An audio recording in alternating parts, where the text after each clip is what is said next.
My friend, it's King Gabriel again, here with Impromptu video number 11.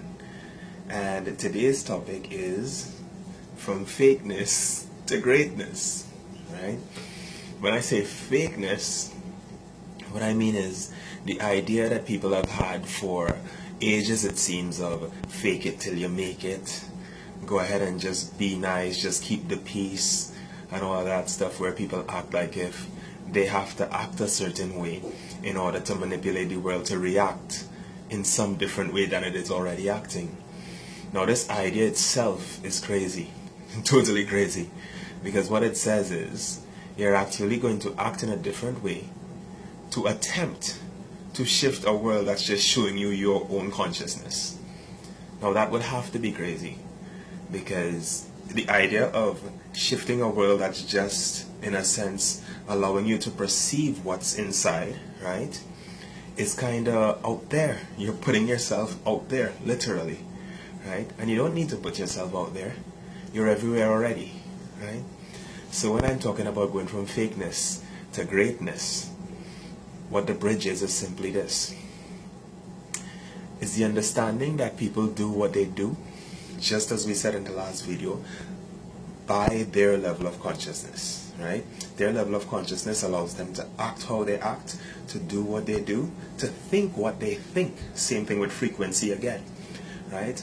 And if we allow them to be who they are in that moment, because they are a presentation of our consciousness to us, we can then move from that fakeness, that idea of trying to manipulate the world or shift people or change people from, let's say, from eating meat to being vegan and all of that stuff that people want to have done in the world that they feel so passionate about. They can have ways to do that that could be a bit kinder. They can come towards those people with compassion instead of judgment, and let them then elevate their consciousness by seeing a new perspective. And this happens on a regular basis with me in interacting with people of different beliefs and all of that stuff. And it can happen for everyone as well, because it's just a choice, right? The people that act that way, or act what we would deem inappropriately or lower consciousness, it's just based on the scale, right? And the scale is that which is closer to divine consciousness is we see as higher consciousness. That which is further away from that and tends to harm other things and other people we see as lower consciousness. But it's not really anything, because time itself is irrelevant, as we know. So what I'm speaking about is, in that, the people who act that way don't see another way of acting. They can't see it as yet because of where they stand for that specific time period. So they feel like they have no choice in the matter. They feel like they have no choice, but there is a choice. And the way that they get to see that choice is through interacting with someone who holds that choice as their vibration, as a possibility. So then when they look on that person, they say, whoa, there's another way to be. I didn't even think that was possible. Whoa. And then all of a sudden, they're allowed to go forward a bit, right? And that's how we work. So understand that they're functioning from the level of horizontal, that same ego level we're talking about, magnetic attraction and repulsion. And in that level of function, they can only deal with possibilities that are already in their mind. So in order for something new to come in, someone has to tap into that divine potential or that divine consciousness and allow it to be their expression, so that in the expression of it, that person may interface with that expression or that vibration, just like we're talking about tuning forks before, and by rubbing against that vibration, they then realize, whoa, reality is not what I thought it was. Oh my gosh, I have things to learn still. I don't know everything. And then they're open again, right? So that's how it comes. And what we can do for others then, it's not to try to control who they are by manipulation or by little tricks of the mind and working out little things we can do with our eyes and all that stuff. No.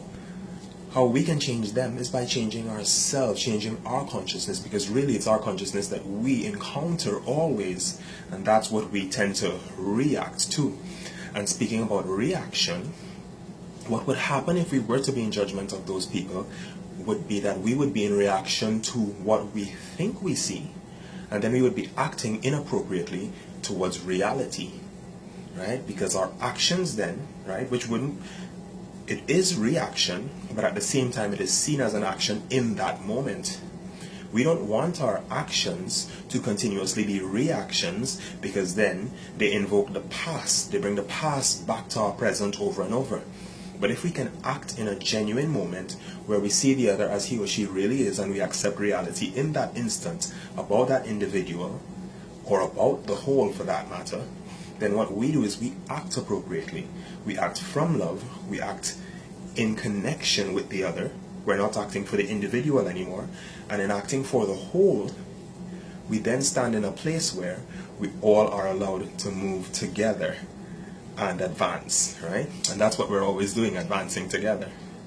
So what happens in that moment is we interact with that person, we see them as they really are, we see ourselves also in that equation of interacting with that person, and then when we see that thing that rubs up against or makes it uneasy, we allow the divine inflow to come in and take that away from the entire equation, just like we were speaking about with the empaths in the last video. The empaths hold on to that specific vibration that's coming towards them, or they feel is coming towards them, and they can wash it away with the divine inflow. With that divine inflow, they then share that with the other as well, and both are elevated. Right? So that's what we're able to do. And you can only see reality as you are. The world that you see is as you are. Right? So when you see the world, know that it's yourself you're seeing, treat it kindly, and allow it to elevate through and as you. Because you're only as spiritually evolved as your personal perception of reality. And that goes for everyone.